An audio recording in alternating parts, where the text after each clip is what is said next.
companheiros que estão me ouvindo nesse momento. É importante esclarecer alguma coisa. O PT foi às ruas, junto com o PMDB, com todos os partidos, pedir eleição direta. Nós fomos pedir eleição direta. Todo mundo falava que queria direta já, até o senhor Tancredo Neves. Quando o povo saiu às ruas pedindo, eles puxaram o tapete do povão. Traíram o povão e começaram a pedir o colégio eleitoral, que é isso que está acontecendo hoje, que nós não aceitamos. Isso é porque somos contra, que nós não aceitamos que o povo seria traído.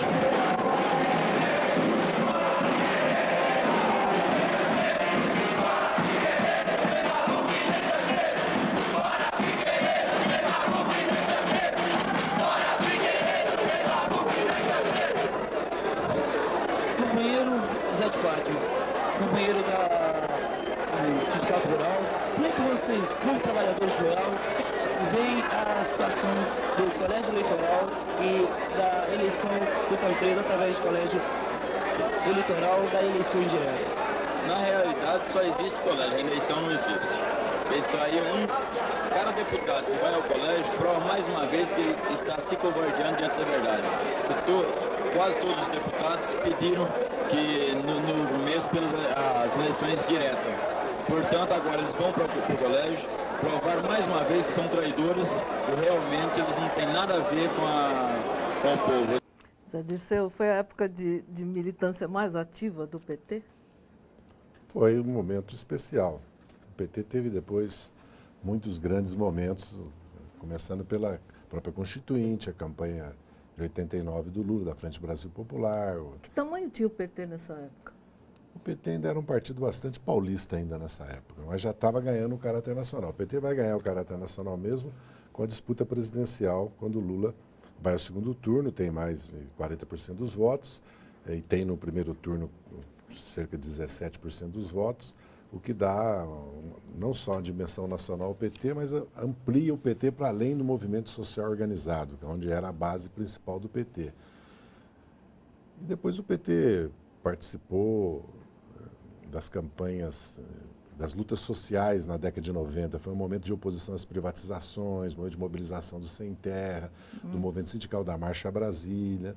O PT foi acumulando também na década de 90 até chegar em 2002. Mas, sem dúvida nenhuma, a campanha da direta foi um marco, porque é a primeira vez que realmente o PT e os partidos de esquerda participam de uma mobilização nacional, né? Porque, as greves operárias tinham sido importantes, os movimentos estudantil, a luta da caristia, da anistia, mas o primeiro grande movimento nacional é a campanha das diretas, né? Que dá um caráter, inclusive, de legitimidade à oposição, como foi bem lembrado pelo Aldo. Deslegitima o regime militar. Ele perde totalmente as condições de se manter, né? O que leva também os militares, né, a maioria dos militares, a decisão de voltar para os quartéis e deixar na mão dos civis, de preferência da centro-direita, né, o poder do país. Né? Porque, lógico, que eles abominavam a ideia de um governo ou brisolista, ou do Lula, do Arraes, daqueles que representavam, inclusive, a luta pelas reformas no passado, pelo nacionalismo, né, que,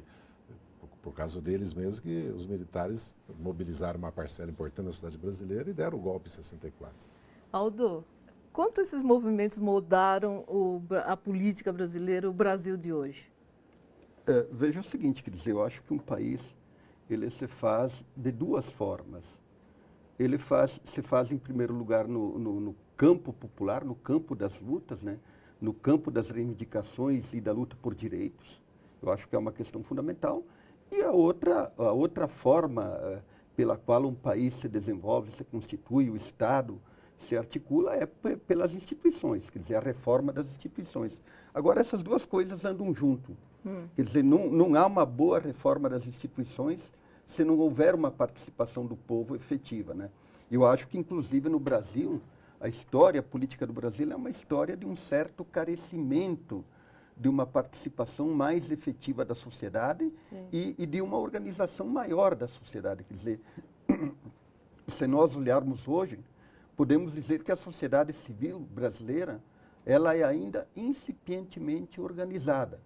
E, de modo geral, muitas vezes, a própria sociedade civil é cooptada pelo Estado. O desejável seria, para uma democracia mais efetiva, que a sociedade tivesse mais autonomia, que ela fosse mais participativa, que ela tivesse mais organização e, consequentemente, ela seria um controle maior do próprio aparato do Estado. Você acha que hoje se faz política via redes sociais? Eu- Porque, por exemplo, uma rede social pode ter um grupo que combina duas torcidas de futebol diferentes, combinam para brigar. Por outro lado, também pode combinar para infernizar a vida do Marco Feliciano lá nos direitos humanos em Brasília. É verdade. Se faz política, dá para fazer política hoje por Esse essa tema via? a gente já discutiu aqui num outro programa. E veja o seguinte, eu sou um pouco refratário à ideia de que a política efetiva se resolve nos meios sociais, nas redes sociais. O que eu acho? As redes sociais, como panfleto no passado, o Zé Dirceu fez muito panfleto, eu também fiz, são meios de comunicação, são meios de transmissão de ideia e assim por diante. Agora, o movimento efetivo da transformação, ele ocorre na rua. Por exemplo, no Egito, quer dizer, quem derrubou a ditadura do Egito não foram as redes sociais. Mas a mobilização foi a começa mobilização por lá, de né? rua. Na Tunísia também, e assim por diante. Então, eu acho assim que as redes sociais são um elemento importante, são um elemento mediador de mobilizações, de ideias e assim por diante, mas não são ainda política efetiva e real, porque ninguém muda a realidade, ninguém organiza o povo ou ninguém derruba uma ditadura só pela rede social. Você acha possível mobilizações daquele tipo lá, sei lá, do impeachment do Collor ou das diretas? Você acha Totalmente possível? Por exemplo, o Brasil precisa de uma mobilização pela reforma política, porque se depender só do Congresso, é muito difícil, da Câmara dos Deputados, porque o Senado já aprovou, porque não era do Senado, era proporcional, não era majoritária. Então o Senado aprovou tudo, financiamento público, voto em lista, cláusula de barreira, fim da coligação proporcional, o Senado já aprovou, que está na Câmara, até essa semana está se discutindo lá. Mas sem uma ampla participação da sociedade, uma mobilização, não acredito que o país possa chegar a uma reforma, mesmo que não seja que nós queiramos, que um ou outro queira, que chegue a uma reforma. Agora, você acha que as pessoas estão suficientemente informadas para se mobilizarem por uma reforma política? Não, esse é um déficit, uma carência dos partidos políticos, que precisavam se dedicar, principalmente dos partidos que querem a reforma política, como o caso do PT, que quer uma reforma política. O PT deve ainda uma mobilização. Agora, o PT aprovou de buscar 1,5 milhão de assinaturas para uma emenda popular, mas, na verdade, o Congresso já vai começar a discutir esse financiamento público a semana que vem, vai começar a discutir o voto. O problema é que, se você vai mudar o sistema para distrital ou para distritão, como se diz, que é pelos que foram os primeiros votados, não interessa o partido, você tem que fazer uma emenda constitucional, que é muito difícil. Né? Fazer um voto misto, né? Ou voto em lista é mais fácil porque é uma votação de maioria simples, basta ter quórum 257 e por maioria simples. Mas esse é um exemplo e outras questões importantes no país também que demandam uma maior participação e mobilização. Mas o país mostra essa questão mesmo aqui do pastor, Feliciano, que assumiu a presidência, mostra que no país há, né, as redes nesse sentido elas podem jogar um papel, mas o Alto tem razão.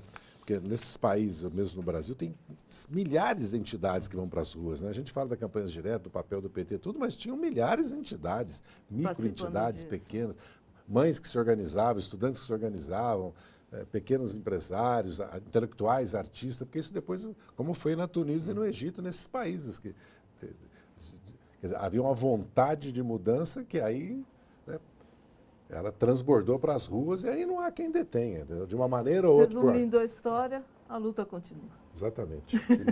Aldo, muito obrigado pela sua presença. Zé Dirceu, obrigado pela presença de vocês. É um E prazer. a gente encerra o programa com música com você, Mara. O que você vai tocar para encerrar? Gershwin, Summertime. Obrigada pela sua presença também. Muito obrigada pela oportunidade. Obrigada.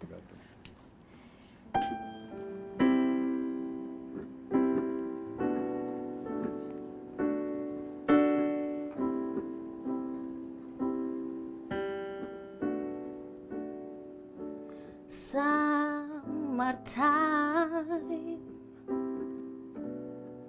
and the living is easy. Feet are jumping and the cotton is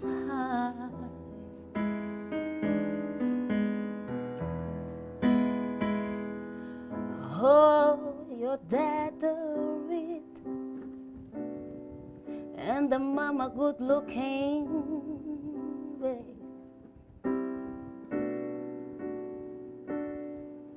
So hush, little baby, don't you to cry.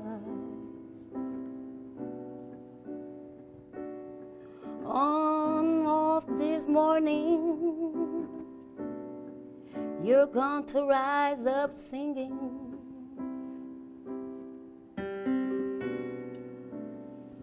Then you spread more your wings and to take to spy.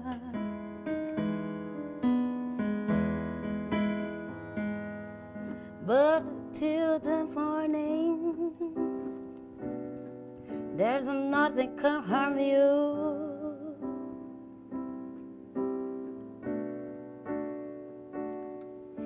You're dead in the morning, stand by.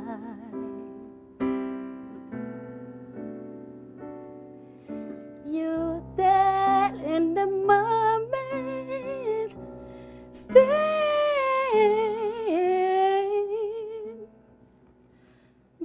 by.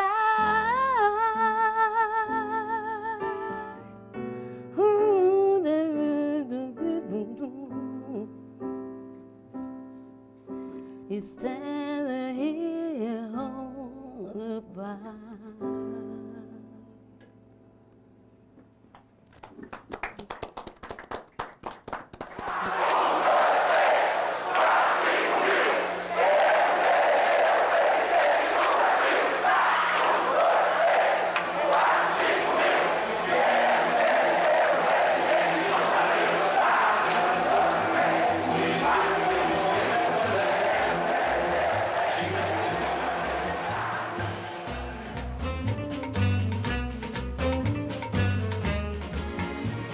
Enfim, era necessário dominarmos o futuro.